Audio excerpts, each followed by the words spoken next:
Assalamualaikum warahmatullahi wabarakatuh. Alhamdulillah, bersyukur kita kepada Allah Subhanahu wa taala dapat bersama pada hari ini dalam perkongsian mata pelajaran Maharat Al-Quran tingkatan 5, tajuknya Turjumah dan Manhaj Imam Ibn Amir Ash-Shami. Dan sebagai pengenalan, Imam Ibn Amir ini merupakan imam yang keempat dalam susunan qiraat. Dan Imam Ibn Amir ini mempunyai dua orang rawi, iaitu riwayah Hisham dan riwayah Ibn Amir.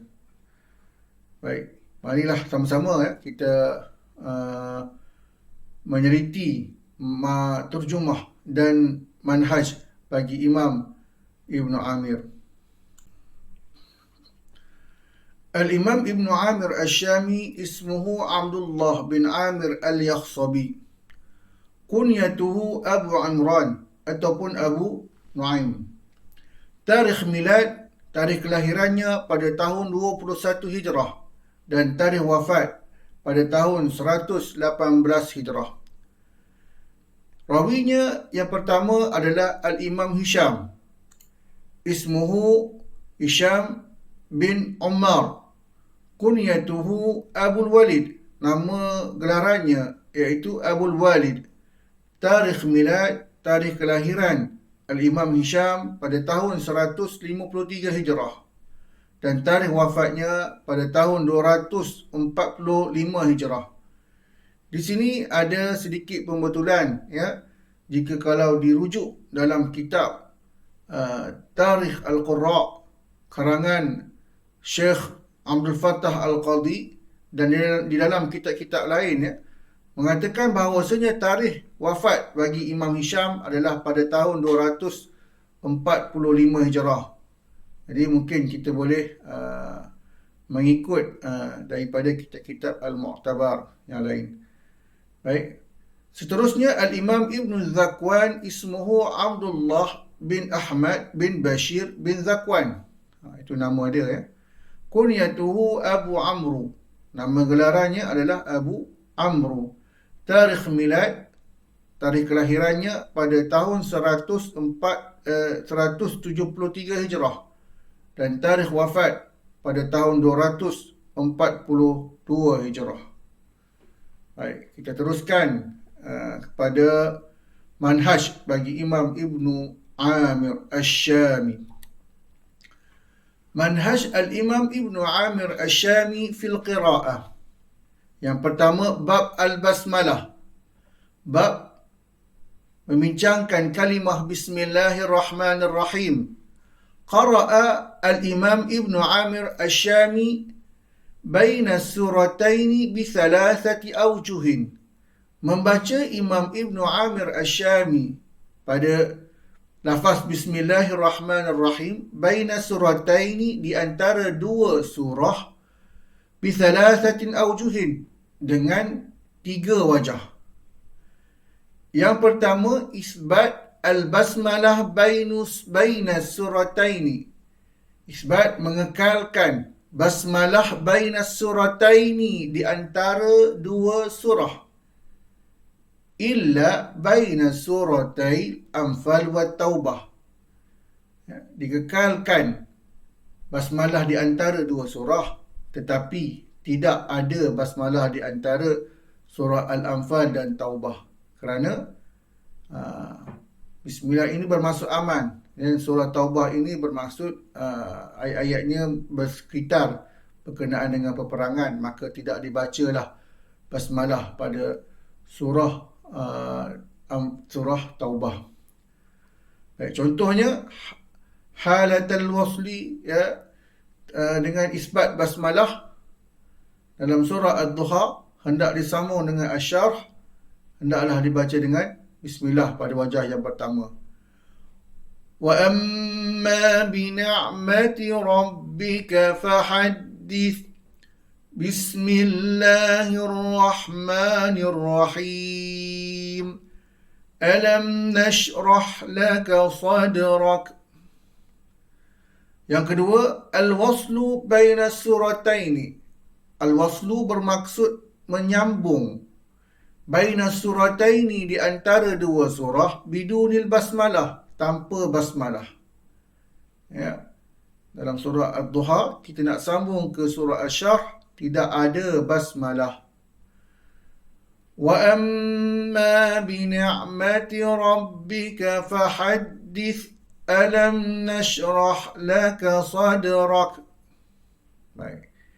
Yang ketiga, as-sakt, iaitu menahan nafas, ya, dengan berhenti menahan nafas tanpa menarik nafas. Itu maksud as-sakt. Baina surataini bidunil basmalah, di antara dua surah dengan tanpa basmalah juga.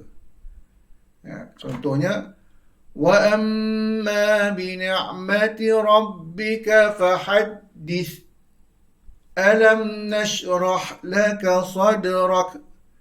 Berhenti tanpa menarik nafas. Baik, kita teruskan dengan manhaj yang kedua. Ya. Bab al-mad wal qas. Bab mad dan qas, panjang dan pendek. Yang pertama, qara'a al-Imam Ibnu Amir Asy-Syami. Membaca Imam Ibnu Amir Asy-Syami. Jadi apabila disebut dengan Ibnu Amir Asy-Syami ini, maksudnya termasuk adalah sekali dengannya riwayah Hisham dan Ibnu Amir. Fil maddil munfasil bitawassud, pada mad munfasil dengan tawassud. Tawassud di sini ayyu bi arba'i harakat, iaitu dengan bi arba'a harakat, dengan 4 harakat. Ya. Al-misal, contohnya, wa innahu fi الكتاب لدينا لعلي حكيم. Baik, yang kedua, qara'a al-Imam Ibnu Amir Asy-Syami. Membaca Imam Ibnu Amir Asy-Syami fil mad al-muttasil. Yang tadi mad munfasil, yang ini mad muttasil bitawassud, iaitu dengan 4 harakat. Ya. Contohnya, وَجَاءَتْ كُلُّ نَفْسٍ مَعَهَا سَائِقٌ وَشَهِيدٌ. Baik, kita teruskan dengan bab yang ketiga, iaitu bab al-hamzataini min kalimatin. Bab 2 hamzah dalam satu kalimah. Ya, 2 hamzah ada dalam satu kalimah. Yang pertama, qara'a Hisham biwajhain. Membaca riwayah Hisham dengan 2 wajah. Idza kanatil hamzatul ula maftuhah. Syaratnya, hamzah yang pertama, al-ula, maftuhah, berbaris fathah. Ya, hamzah pertama berbaris fathah dalam contoh ni. Wal hamzatu tsaniyah maftuhah. Hamzah yang kedua pun berbaris fathah. Ya, hamzah pertama berbaris fathah, hamzah kedua berbaris fathah. Okay, dalam 2 kalimah, dalam satu kalimah 2 hamzah. Hamzah pertama berbaris fathah, hamzah yang kedua berbaris fathah. Jadi ada 2 wajah. Yang pertama, tahqiq hamzah ats-tsaniyah, mengekalkan hamzah yang kedua. Dia dibincangkan ni adalah hamzah yang kedua. Tahqiq bermaksud membaca hamzah dengan sifatnya yang sebenar. Ya, hamzah berbaris atas, kita bunyikan dengan bunyi a, jelas. Ma'al idkhal, bersama dengan idkhal. Okay, di bawah ni ada maksud idkhal. Al-maqsudu bil idkhal, yang dimaksudkan dengan idkhal, huwa idkhalul alif, iaitu memasukkan huruf alif. Tamuddu bimiqdar harkatain. Alif ini dipanjangkan dengan qadar 2 harakat. Dan bainal hamzatil ula, diletakkan alif ini di antara hamzah yang pertama wal hamzatu tsaniyah dan hamzah yang kedua. Okey. Idkhal memasukkan alif, panjangnya 2 harakat, terletak di antara 2 hamzah. Baik. Jadi idkhal, kita masukkan alif di antara 2 hamzah ini, panjangnya 2 harakat. Jadi hamzah pertama ini hendaklah dibaca dengan 2 harakat. Okey. Dan hamzah kedua dibaca dengan bacaan yang jelas. Okey. Cara bacaannya antum. Ada beza sikit ya, kena panjang 2 harakat. Yang kedua dibaca tashil, iaitu meringankan hamzah as-saniyah. Hamzah yang kedua ni dibaca dengan tashil. Yang tadi hamzah pertama dibaca tahqiq. Yang bacaan yang kedua ini, wajah yang kedua, hamzah kedua dibaca dengan tashil. Ma'al idkhal. Ada idkhal, memasukkan huruf alif 2 harakat, mad. Jadi cara bacaannya antum. Jadi ada 2 wajah. Kita baca dengan tahqiq hamzah al-thaniyah ma'al idkhal. Wajah yang pertama dulu. أأنتم تخلقونه أم نحن الخالقون.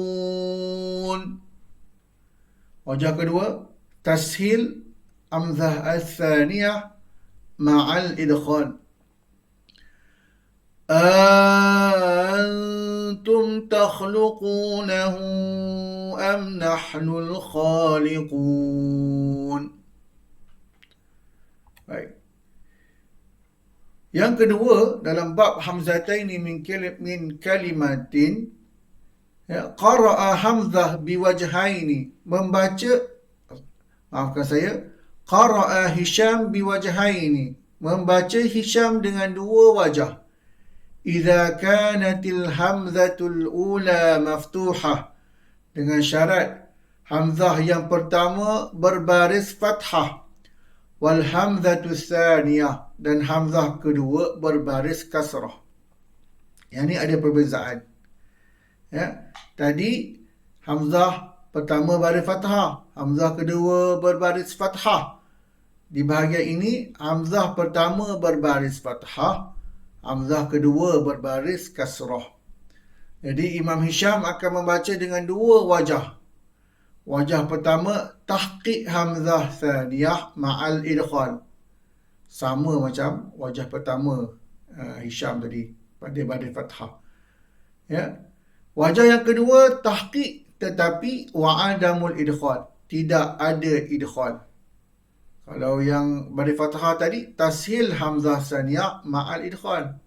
Yang ini dibaca dengan tahqiq wa'adamul idkhal. Baik, kita baca contoh untuk tahqiq hamzah al-thaniyah ma'al idkhal dulu.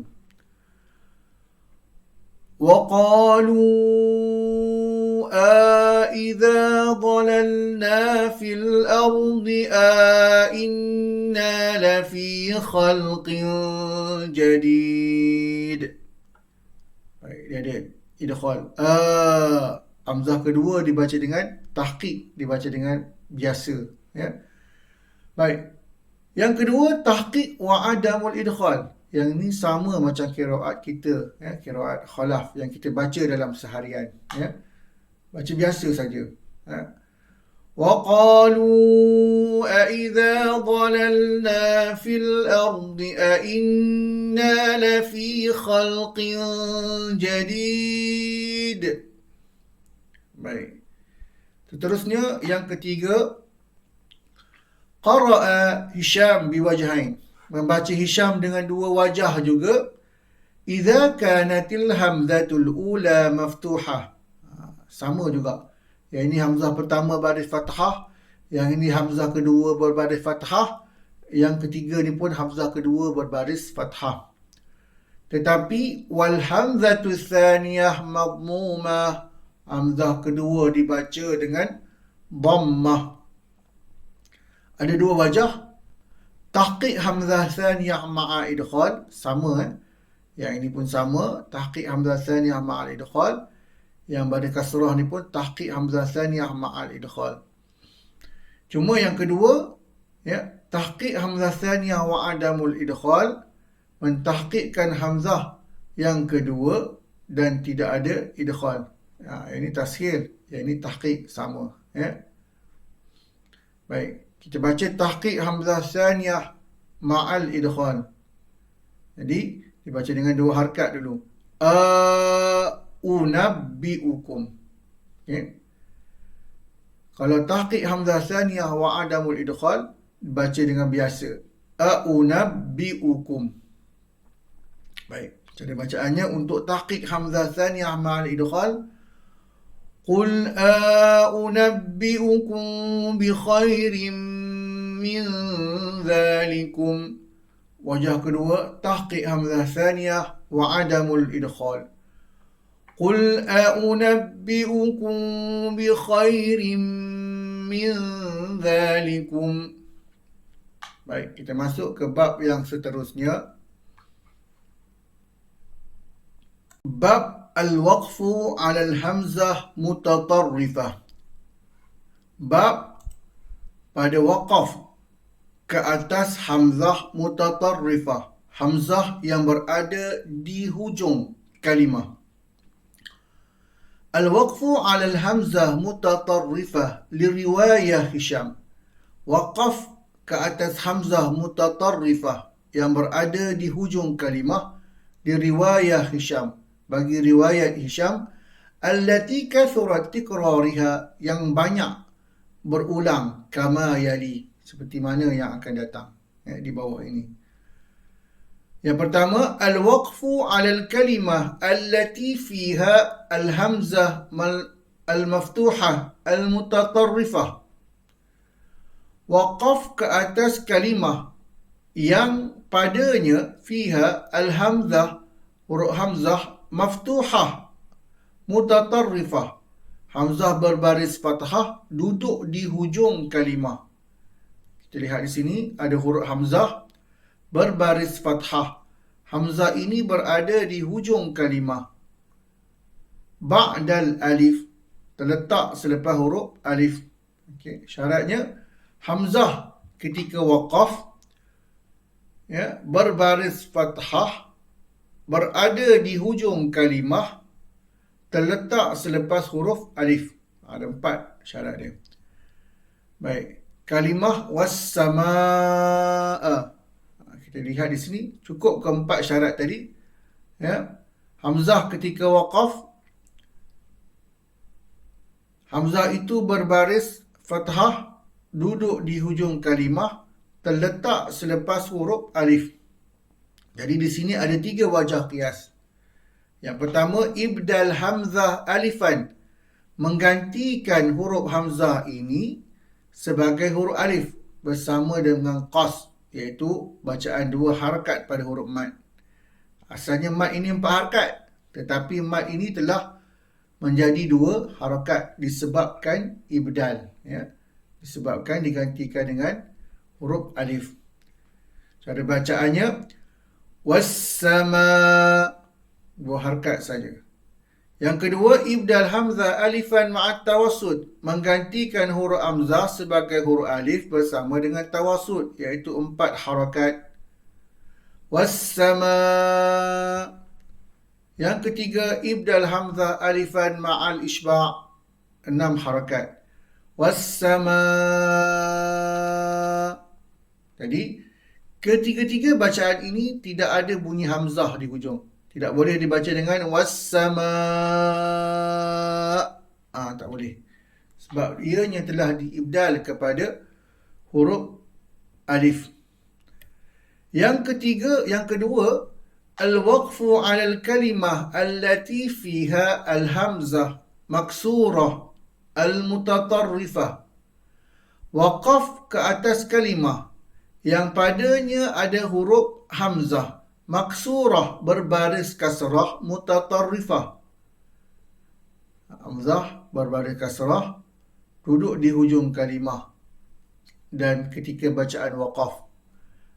Takuna ba'dal alif, terletak selepas huruf alif. Yang tadi hamzah berbaris fathah, yang ini hamzah berbaris kasrah. Baik, di sini ada 5 wajah. Ya.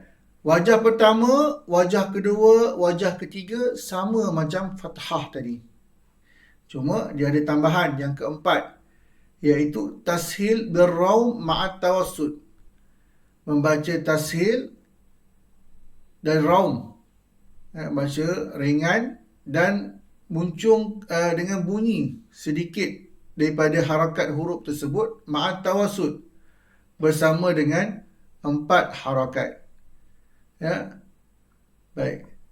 Yang kelima, tashil birraum ma'al qas. Ya, tashil hamzah kita baca tashil, dan hamzah itu akan diraumkan juga harakatnya pada kasrah dan dibaca dengan 2 harakat. Baik, kita baca untuk ibdal hamzah alifan ma'al qas dulu. Ya, menggantikan huruf hamzah sebagai huruf alif dengan bacaan 2 harakat. Doa. Yang kedua, ibdal hamzah alifan ma'at tawassut, menggantikan huruf hamzah sebagai huruf alif bersama dengan tawassut 4 harakat. Doa. Yang ketiga, ibdal hamzah alifan ma'al isba', menggantikan huruf hamzah sebagai huruf alif bersama dengan isba', 6 harakat. Doa. Tidak ada bunyi huruf hamzah. Yang keempat, tashil birraum dan 4 harakat mat. Doa. Ada bunyi sikit je. Ya. Hamzah tu ditashilkan. Doa. Dia tak bunyi a. Dia tak bunyi i. Dia ringan. Ya. Doa. Okey. Baik, yang kelima, tashil birraum ma'al qas. Tashil dengan raum dan 2 harakat saja. Doa. Doa. Sikit je. Tak boleh bunyi doa. Tak boleh. Itu tak jadi raum. Yang ketiga, al-waqfu 'ala al-kalimah allati fiha al-hamzah al-madmumah mutatarrifah. Waqaf ke atas kalimah allati yang fiha padanya al-hamzah madmumah, hamzah berbaris dhammah, mutatarrifah, duduk di hujung kalimah. Tadi baris fathah, yang kedua baris kasrah, yang ketiga ini hamzah berbaris dhammah, duduk di hujung kalimah. Dan ketika bacaan waqaf, allati takuna ba'da al-alif, dan hamzah ini terletak selepas huruf alif. Ada 5 wajah juga, ya. Ibdal hamzah alifan ma'al qas. Contohnya as-sufaha. Yang ini ada dalam silibus surah Al-Baqarah. Ya. Yang kedua, ibdal hamzah alifan ma'at tawassut. Dibaca dengan 4 harakat. As-sufaha. Yang ketiga, ibdal hamzah alifan ma'al isba'. As-sufaha. Yang keempat, tashil birraum ma'at tawassut. Ya. As-sufaha. Baik, yang kelima, tashil birraum ma'al qas. Qas ni 2 harakat saja. As-sufaha. Baik. Raum ini hanya berada pada baris kasrah dan baris dhammah saja. Ini yang diputuskan oleh ulama qiraat, ya. Kalau nahu, mereka mengatakan, ya, ada raum pada baris fathah. Itu dalam bidang nahu. Baik. Seterusnya kita pergi ke bab yang terakhir, ya, bab al-fath wal imalah. Bab bacaan fathah dan imalah. Qara'a Hisham bil imalah fil alifat al-atiyah. Membaca riwayah Hisham. Bil imalah, dengan imalah. Fil alifat, pada alif-alif al-atiyah, yang mendatang di bawah ini. Ya. Jadi apabila disebut Hisham, maka Hisham saja. Ibn Zakwan tak baca dengan imalah. Jadi Ibn Zakwan baca dengan al-fath. Baca dengan biasa saja. Baik. Ini ada kalimah yang dimerahkan ini dibaca dengan imalah.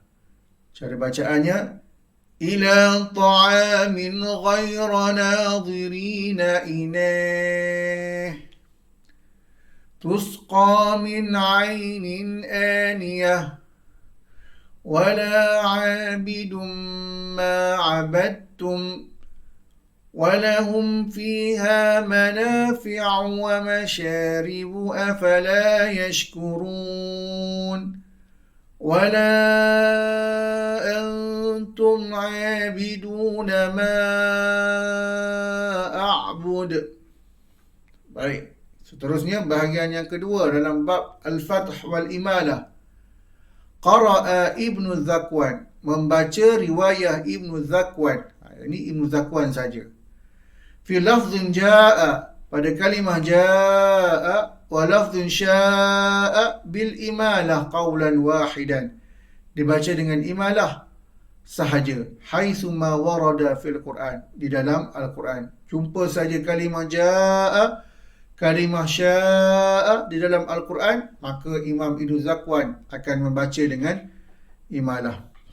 Kalimah jaa, contohnya وَأَمَّا مَنْ جَاءَكَ يَسْعَى, kalimah syaa, فَمَنْ شَاءَ اتَّخَذَ إِلَى رَبِّهِ سَبِيلًا. Baik, kita teruskan dengan bahagian yang ketiga. Qara'a Ibnu Zakwan, membaca Imam Ibnu Zakwan fi lafzin zada, pada lafaz zada bil imalah qawlan wahidan, dengan imalah qawlan wahidan, iaitu dengan satu pendapat saja, iaitu dibaca dengan imalah sahaja, tidak dibaca dengan fath, ya. Fil mawdhi'il ula fi surah Al-Baqarah, pada tempat yang pertama dalam surah Al-Baqarah. Kita dapat lihat di sini, ya. Dalam surah Al-Baqarah dibaca dengan imalah sahaja. Amma lafzun zada fil mawadhi'il awal, fi ghairil mawadhi'il awal, selain daripada tempat yang pertama, lafaz zada selain daripada tempat yang pertama. Qara'a Ibnu Zakwan biwajhain, membaca Imam Ibnu Zakwan dengan dua wajah, iaitu Al-Fath wal Imalah. Baik, kesimpulan di sini, kalimah zada tempat yang pertama dalam Al-Quran, iaitu dalam surah Al-Baqarah, dibaca dengan imalah sahaja oleh Imam Ibnu Zakwan. Adapun kalimah zada pada tempat-tempat yang kedua, ketiga dan seterusnya, dibaca dengan dua wajah. Yang pertama Al-Fath, yang kedua dibaca dengan imalah. Baik, kita baca contoh pada kalimah Al-Baqarah dulu, ya. Fi qulubihim maradun fazadahumullahu marada, dibaca dengan satu wajah saja. Dan kalimah dalam surah Al-Ahzab dibaca dengan fath dan imalah. Contoh fath, وَمَا زَادَهُمْ إِلَّا إِيمَانًا وَتَسْلِيمًا.